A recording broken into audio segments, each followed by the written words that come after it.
მოგესალმებით, მივესალმები რადიო კახეთის ხმის და Facebook გვერდის მსმენელებს, მე ჟურნალისტი ნატალია ცისკარაშვილი ვარ. გადაცემა ღია ეთერი კვირაში ორჯერ სამშაბათობით და პარასკევობით გადის ეთერში და ჩვენ საუბრობთ კახეთის რეგიონში მიმდინარე მოვლენებსა და მნიშვნელოვან საკითხებზე. დღევანდელ პოდკასტში ვისაუბრებთ თუ რა არის წითელი დროშები ურთიერთობებში და როგორ ამოვიცნოთ ის, სადამდე შეიძლება მივიდეს არაჯანსაღი ურთიერთობები, რა ხდება ზოგადად წითელი დროშების უგულებელ ყოფის დროს და რა გავლენას ახდენს ეს ადამიანზე. ასევე ვისაუბრებთ, როდის არის ურთიერთობები ჯანსაღი და როგორ შევინარჩუნოთ ის. დღევანდელი გადაცემის სტუმარი გახლავთ ფსიქოლოგი თამარ თუშიშვილი. თამარ, მოგესალმებით, გესმით ჩემი ხმა? დღემშვიდობის. გამარჯობა, მოგესალმებით, დიდი მადლობა რომ გვერდთვებით გადაცემაში. დავიწყოთ თამარ ჩვენი საუბარი. ესე იგი, რა არის ზოგადად წითელი დროშები, როდის ჩნდება ისინი და საერთოდ თუ შესაძლებელი არის, არ ვიცი, წინასწარ ამისი თქმა, რამდენი წითელი დროშა შეიძლება იყოს ზოგადად ურთიერთობებში და საერთოდ რა არის ხოლმე ამისი ფსიქოლოგიური საფუძველი, ფსიქოლოგიური ჭრილში რომ განვიხილოთ. კი ბატონო, მიხარია რომ დღევანდელი ჩვენი თემა არის ზუსტად ეს წითელი დროშები არა მატერიალური სახით, არამედ წითელი დროშები, რაც ფსიქოლოგიური მინიშნებები არსებობს ურთიერთობაში, რაზეც აუცილებლად უნდა ფიქრდებოდეთ ყველა ადამიანი. ეს პარტნიორული ურთიერთობა იქნება, თანამშრომლური ურთიერთობა იქნება, მშობელსა და შვილს შორის ურთიერთობა იქნება თუ ასე შემდეგ. ეს არის ქცევა, რომელიც მიუთითებს ადამიანის ფსიქოტიპажზე და ხშირ შემთხვევაში დამახასიათებელია მოძალადე ტიპებისთვის. ადამიანები თუ რომლებიც ცდილობენ რომ თავდაპირველად დასაწყისში იყვნენ იდეალური პარტნიორები, იდეალურად საურთიერთობო პიროვნებები, თუმცა კარგად შენიღბული ან და შემდგომ უკვე შეძენილი მოძალადის ქცევით. ეს არის ის მინიშნებები, რომელიც როგორც უკვე აღნიშნე უწესებს ერთ მხარეს გარკვეულ შეზღუდვებს. და სამწუხაროდ ჩვენ საუბედუროთ პრაქტიკაში არაერთხელ შეხვედრია ისეთი შემთხვევები, როდესაც დაწესებული შეზღუდვები ადამიანს ფიზიკურად და ფსიქოლოგიურად ანადგურებს. ფსიქოლოგიური განადგურება იწყება იქიდან, რომ მსხვერპლს შესაძლებელია მსხვერპლადაც არ აღიაროს შედის საკუთარი თავი, ან და არავინ არ მოგანიჭოს ეს სტატუსი, რომ შენ ხარ მსხვერპლი, თუმცა ძალიან ისეთი პატარ-პატარა ნაბიჯებით იწვევს ადამიანის რეგრესს, მკვლელობამდე მიდიხარ, პიროვნულ მესკლავ და ანადგურებს შენ ფსიქოლოგიურ მეს, რომელიც თავდაპირველად ჩანასახის დონეზე არის შიშის ტოლფასი. შიში გიჩნდება იმის, რომ აიმე მე თუ ამ თემაზე დავიწყებ საუბარს, მე თუ ამას თვალს გავუსწორებ, შესაძლებელია დავრჩე მარტო. შესაძლებელია მე აღარ მქონდეს ის ძლიერი მხარეები, რაც დღემდე გამაჩნდება, თუნდაც მე ლაღი და ბედნიერი ამით ვიყავი. ამიტომ სულ ორი წითელი დროშის გაჩენაც საკმარისია, ვეტყვი ხოლმე, რომ ერთი ცოტა, ორი უკვე ძალიან ბევრია, იცოდეთ. არავითარ შემთხვევაში არ უნდა დაუშვათ, რომ წითელი დროშა გაჩნდეს, როგორც კი შევამჩნევთ ურთიერთობაში, აი წითელი დროშების არსებობას, ღია საუბარი, პარტნიორი იქნება ადამიანი, ვისთანაც ჩვენ ეს ვიფიქსირდება, კომუნიკაცია ძალიან ისეთი პოზიტიურ ჭრილში, რომ მოდი ამაზე ვისაუბროთ, თვალი გავუსწოროთ, რასთან გვაქვს საქმე, შემდეგ უკვე რაღაცა კონსენსუსამდე შეიძლება მივიდეთ, თუმცა არის ისეთი შემთხვევები, როდესაც არავითარი კონსენსუსი არ შეიძლება რომ გამოინახოს და ისე ურჩევია მოძალადეს, რომ ასეთი კარგად შენიღბული მუნდირის ქვეშ იმოქმედოს და იყოს, ასე ვთქვათ, ესეთი ავტორიტარი რეჟიმის გამტარებელი. გასაგებია. აი თქვენ წეღან ახსენეთ გამაფრთხილებელი ნიშნები, უკვე წითელი დროშების აღმოჩენისას, ხომ? აი რა უნდა გაკეთდეს, როგორ უნდა ამოვიცნოთ ზუსტად ეს გამაფრთხილებელი ნიშნები, რა არის ხოლმე ამისი ზოგადი წინაპირობა და შემდეგ ამისი პრევენციისთვის, აი ერთი ან ორი კონკრეტული ნაბიჯი თქვენ უკვე ახსენეთ კომუნიკაცია და ამის გარდა კიდევ რა შეიძლება იყოს? ნახეთ, პირველი რაც არის ხოლმე სისტემატიზაცია სურთ ხოლმე, რომ სისტემატიურად ადევნონ თვალი. ჩაიხედონ ადამიანის ნებისმიერ ნაბიჯში, სოციალური ქსელი უკონტროლონ, ვის წერ, ვისთან რა საუბრობ, არის მოსმენები, თუ არ არის მოსმენები, იწება აკრძალვებით, რომ აი გარკვეული დრო რაღაცა 5 წუთზე მეტი არ უნდა გაატარო მეგობართან, ან მეგობართან უნდა გქონდეს ურთიერთობა, რომელიც მხოლოდ და მხოლოდ მას სურს. არავითარ შემთხვევაში არ უნდა მოხდეს სასაუბრო თემის გადახვევა, რაც მას სურს მხოლოდ ის უნდა გააკეთო.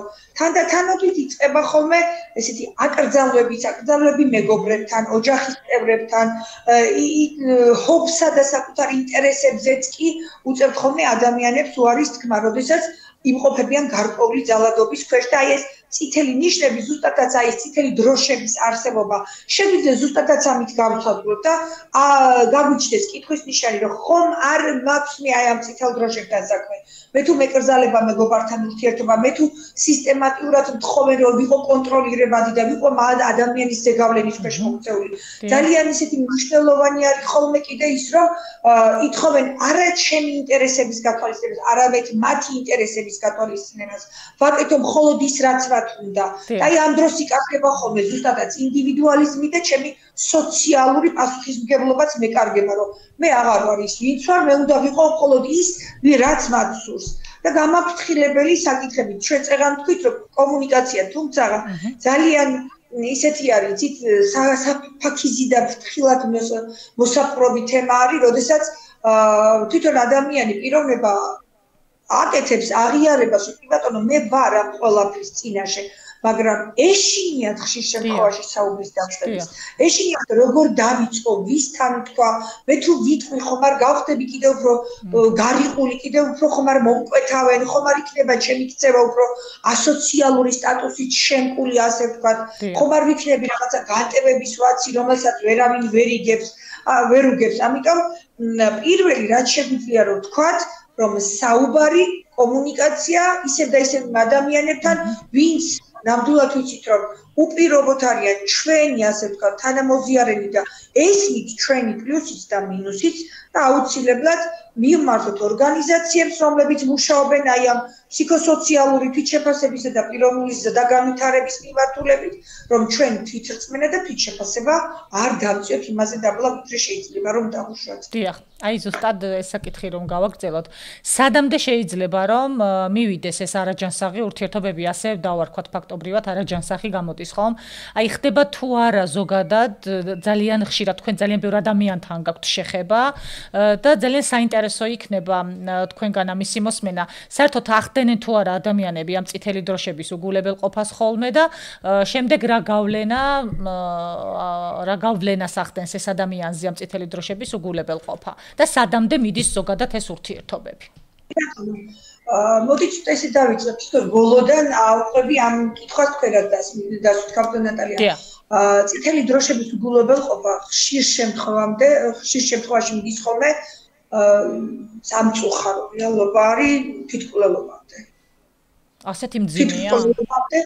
საკმაოდ ხშირია სამწუხაროდ გქონდა არაერთი შემთხვევა სუიციდის მცდელობები მინიმუმ არის ხოლმე და არაერთი შემთხვევა გქონდა გასულ თვესაც მუშაობდი გოგონასთან რომელსაც ესეთი წონის პრობლემის გამო შეექმნა პარტნიორის მხრიდან რომ აი შენ ვერასოდეს ვერ იქნები სასურველი ქალი იმიტომ რომ გასუხდი იმიტომ რომ მას გეხარ ამას გეხარ ისეთი ხარ ოჯახი რო შევქმნი და შენზე როცა ვიყავი ასე ვთქვათ გამიჯნურებული სულ სხვანაირი იყავი და არ გოგოს იმდენად დაეცა თვითშეფასება რომ სერიოზულად ნამდვილად ვიძახი ხახნო ორჯერ ერთხელ დალია რაღაცა დიდი რაოდენობით ცნების პრეპარატი ქონდა დალეული მეორედ კიდე ეს შხამქიმიკატების მაღაზიაში კიდეც რომ მოვიდა ჩემთან მე მთელი საკვები მომნელებელი სისტემა ქონდა დამწვარი და სერიოზული ქირურგიული ოპერაციაც კი დაჭირდა რომ კინაღამ სტომა გახდა გარეთ გამოსატანი საყლაპავი მილი ისე იყო დაზიანებული ამ შხამქიმიკატებისგან ხშირ შემთხვევაში არის ხოლმე იზოლაცია და ყველაფერზე უარის თქმით კიდე გარდა იმისა რომ სუიციდი და თვითმკვლელობის შემთხვევებიც ფიქსირდება არის ხოლმე ყველაფერზე უარი დეპრესიები მე ამას მოყვება ხოლმე ნევროლოგთა და ფსიქიატრთა სიარული მედიკამენტ დამოკიდებული ხდებიან ადამიანები და გაბრუებულ მდგომარეობაში რეალურად თავიანთი უნარების შეფასების არანაირი ძალა აღარ შესწრებთ ადამიანებს აი თამარ გესმით ჩემი ხმა მე დავკარგე თქვენი ხმა სამწუხაროდ დაიჭერდა მდგომარეობაში და რომ მოდიან ხოლმე ჩვენთან დასახმარებლად ყოველთვის ჩვენ მხრიდან რაც პირველი ესმით, რომ არ და თქვენ გააკეთოთ. არავითარ შემთხვევაში არ გქონდეთ წყვის იმედი. შესაბამისად, უნდა გქონდეთ ფხიზელი ფსიქიკა და არა გაბრუებული. არავითარი ნიჭიერება დამოკიდებული ადამიანი ქცევას ვერ შეცვლის. და მე თუ მინდა რომ ჩემში ქცევა შევცვალო და მე დავინახო ეს წითელი დროშები, რაც მაბრმავებს, რაც თვალებს არ მიხელს. უნდა ვიყო ფხიზელ მდგომარეობაში. და რა გაბრუებული მედიკამენტი იქნება ალკოჰოლი თუ სხვა საშუალება. დიახ. აი რომ გადავიდეთ ასე ვთქვათ, დიახ, მესმის, რომ გადავიდეთ ასე ვთქვათ მხარდაჭერის საკითხზე, ხომ? შემდეგ ვისაუბრებთ და გისვავთ კითხვას, როდის და რატომ უნდა მივმართოთ ფსიქოლოგს, მაგრამ მანამდე სანამ ამ კითხვას დავსვავ, მანამდე მაინტერესებს და ძალიან საინტერესოა ოჯახის წევრების მხარდაჭერა, მეგობრების მხარდაჭერა, არ ვიცი კიდევ ვისი შეიძლება მნიშვნელოვანი იყოს ასეთი ადამიანებისთვის მხარდაჭერა, ხო? რაში გამოიხატება ზოგადად და რამდენად აუცილებელია ეს ურთიერთობის გასაჯანსაღებლად, იმიტომ რომ ჩვენ ვიცით რომ შესაძლებელია მე ძალიან მიყვარდეს ეს ადამიანი, მაგრამ სწორად ვერ დავუჭირო, ასე ვთქვათ, მხარი. ეს სხვასაც გადაუტანია რაღაც ესეთი ფრაზებით, ან სულაც არ არის ეს ისეთი მნიშვნელოვანი, როგორც ჩვენ გონია, არ ვიცი, შეიძლება ამ ფრაზეოლოგიაც უნდა ვიცოდეთ, ხო? აი, რამდენად მნიშვნელოვანი არის ჯერ ერთი მხარდაჭერა და შემდეგ მეორე, როგორ დავუჭიროთ მხარი. კი ბატონო. პირველი მხარდაჭერა, რა თქმა უნდა, ისე მოდის ხოლმე მხარდამჭერთან, როდესაც ვიწყებთ პრევენციულ ღონისძიებების გატარებას, პირველი და ოქროს წესი ამ მხარდაჭერაში არის მხარდამჭერთა წრის შექმნა. დიახ. როდესაც ადამიანი არის, ასე ვთქვათ, თვითშეფასება დაცემული, აღარაფერი აღარ უნდა არის ამ მსხვერპლი წითელი დროშების, პირველ რიგში ვაკეთებთ იდენტიფიცირებას მხარდამჭერთა წრის. ვინ არის დედა, რამდენად შესაძლებელია რომ იყოს დედმამიშვილი, მეგობრები, შვილები შემდგომ უკვე. თუმცა მაინც მოვდივართ რომ ცენტრზე ვიყავთ, ვართ ინდივიდზე კონცენტრირებული. აი ამ მხარდამჭერის დროს არასდროს არ ვეუბნებით რომ აი მე ეს გამომივიდა, იმას ის გამოვიდა. ვეძებთ მასში ოდესღაც თუ დაცემულა რითი წამოდგა, რა იყო მისთვის პრიორიტეტული საყრდენი წამოდგომის პროცესში, ჰობი იყო, სოციალიზაციაში სამსახური იყო და ვთავაზობთ იმას, რომ სწორედ წავიდეს ადამიანი, თორე ჩვენ თუ ვეუბნებით, რომ შენ ეს გამოგივა, შენ ამას შესწრებ. კი ბატონო, მე შეძლებ, მაგრამ იმ კონკრეტულ სიტუაციაში, როდესაც მე თვითშეფასება ძალიან მაქვს დაცემული, ვერაფერი ვერ გამომივა თუ კონკრეტულად არ მივაწოდეთ ადამიანს, რომ მას ოდესღაც კარგად გამოსდიოდა, თუნდაც ცერტვა, თუნდაც კარგვა, თუნდაც სიმღერა შესაძლებელია იმ კონკრეტულ სიტუაციაში სიმღერა ვერ შესწროს, მაგრამ როგორ მივიდა იმ სიმღერამდე, იქ უნდა ვაყოვინოთ თავისი თავი, იქ უნდა ვაყოვინოთ თავისი ბულოვანი წერტილი, სადაც მყარად და კარგად და კომფორტულად გრძნობდა თავს და შეეძლო რომ ის ყოფილიყო, ვინც იყო. და შემდეგ უკვე აქედან დავდივართ ფართო წრეზე უკვე. დიახ. ოღონდ მოძალადის გარეშე. დიახ, გასაგებია. და ახლა უკვე ვისაუბროთ ფსიქოლოგთან კონსულტაციის და ვიზიტის შესახებ. როდის უნდა მივმართოთ? აი პირველად ინიშნები, როდის იწყება, ასე ვთქვათ, იმისა, რომ უკვე ვიფიქროთ იმასთან დაკავშირებით, რომ ჩვენ გვჭირდება ფსიქოლოგთან ვიზიტი. დიდი მადლობა, მიხარია რომ ფსიქოლოგთან ვიზიტზე ცოტა უფრო აქტუალურად დავიწყეთ საუბარი და მომართვიანობაც გაიზარდა იმის ხარჯზე, რომ ფსიქოლოგი გარკვეული წლების წინ, თუნდაც 1 წლის წინ იდენტიფიცირებული იყო რატომღაც და შეჭრილებული ფსიქიატრთან. როდესაც მოდიოდეთ წამალი, უნდა დაგვინიშნოთ, რატომღაც ეგონათ რომ მედიკამენტოზური თერაპიით ხდებოდა ფსიქოლოგის, ასე ვთქვათ, ჩარევის შედეგად ფსიქოლოგი აუცილებლად მედიკამენტს დაუნიშნავდა, მაგრამ ჩვენ როდესაც ვეუბნებით, რომ არა, ჩვენ მედიკამენტს არ ნიშნავთ, მაშინ როდესაც როგორც წესი ადამიანებს, თეთრხალათიანი ადამიანების ექიმების უფრო მეტი ნდობა აქვს. პირველი, როდესაც იდენტიფიცირებას ვაკეთებ, რომ მე რაღაცა ვერ ვარ კარგად, მით უმეტეს კიდე სომატიზაცია ძალიან ახლავს აი ამ მსხვერპლობის პერიოდს. გულის საჩქარება, თითქოსა და ყელის არეში ბურთი მეჩხირება, აღარავისთან ურთიერთობა აღარ მინდა მეგობრებთან შეხვედრა, ვიკეტები, ვშები მარტო, რატომღაც თემში მოიძებნება ადამიანებს წამოდი ნევროლოგი. დიახ.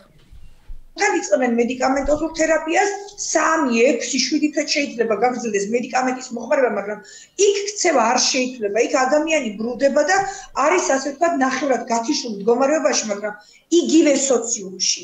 მაგრამ მე თუ ვაფიქსირებ, რომ მე მაქვს ხშირი რაღაცა ფოთები, დამერღვა ძილი, აღარ მინდა აღარც მუშაობა, აღარც არავისთან შეხვედრა, საუბარი, მინდა ჩემთვის ჩემს ნაჭუჭში ყოფნა, აღარ მიხარი აღარაფერი, აღარ მსიამოვნებს მუსიკა, აღარ მინდა სეირნობა, აღარავის დანახვა აღარ მინდა. ესევე უნდა ვაღიაროთ, ესე უნდა ჩდებოდნენ ადამიანები, რომლებიც ეტყვიან, რომ მოდი წავიდეთ ფსიქოლოგთან.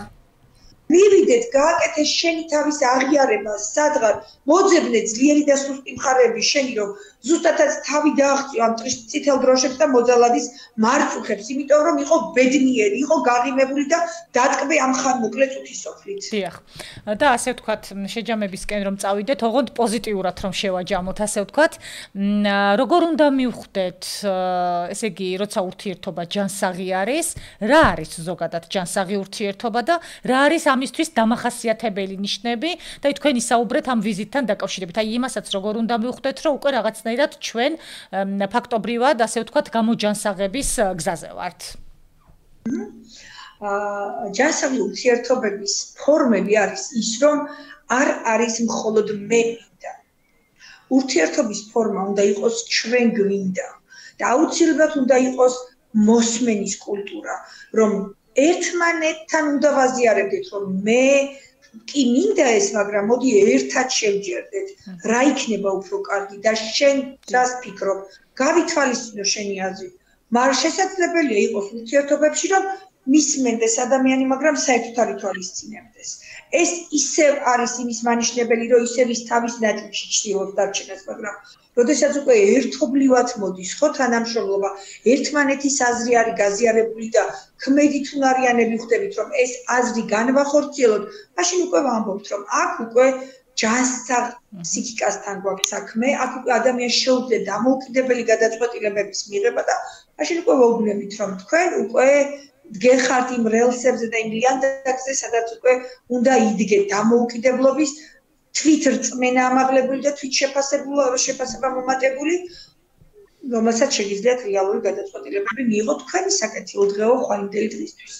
დიახ და აი თუ თქვენ დაგჭათ თქვათ სათქმელია ზოგადად ადამიანებისთვის, მსმენელებისთვის, მაყურებლებისთვის, რომ ესე იგი თუ ვთქვათ აი ამ გამოწვევას თავის თავთან ვერ ებრძვიან, ასე ვთქვათ მარტოები და ვერც იმ საზოგადოებას ვერ უმხელენ, რაშიც ისინი იმყოფებიან და რაღაცნაირად გარემო წრეც არა აქვთ ხო ვთქვათ ფართე და აქვთ შეზღუდული, აი პრევენციისთვის თავდაპირველად რა შეიძლება ამ ადამიანებმა გააკეთონ და შემდეგ უკვე ვის უნდა მიმართონ, აი სულ 2-3 წინადადებით რომ შევაჯამოთ.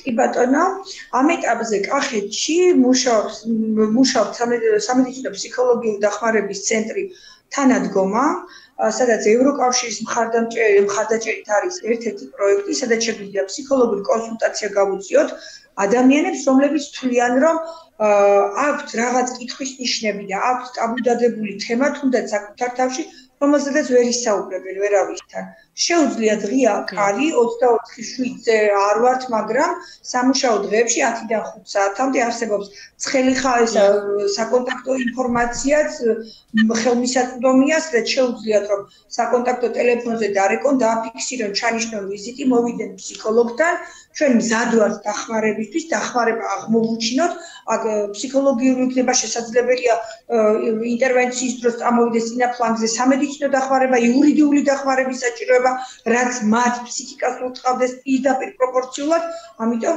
ღია კარები და ნებისმიერ დროს ფსიქოლოგთან ვიზიტი არ ნიშნავს იმას, რომ მე რაღაც გასაშინელების წინაშე ვდგევარ და რაღაც მჭირს. არა, მობრძანდით იმისთვის, რომ ვიყოთ ბედნიერები, იმისთვის, რომ ვიყოთ მშვიდად და კომფორტის ზონაში. ძალიან დიდი მადლობა ქალბატონო თამარ, იმედია ჩვენი მსმენელები და მაყურებლები გაითვალისწინებენ და ბევრი ნახვაც ექნება ამ გადაცემას, იმიტომ რომ ფაქტობრივად სოციალურ ფონსაც თუ გავითვალისწინებთ, რაღაცნაირად მგონია, რომ უფრო მომატებული არის ეს წითელი დროშები დღევანდელ პერიოდში. ძალიან დიდი მადლობა გადაცემაში ჩართვისთვის, გემშვიდობებით, ნახვამდის და ჩვენს მსმენელს და მაყურებელსაც დავემშვიდობები, ნახვამდის მომავალ შეხვედრამდე.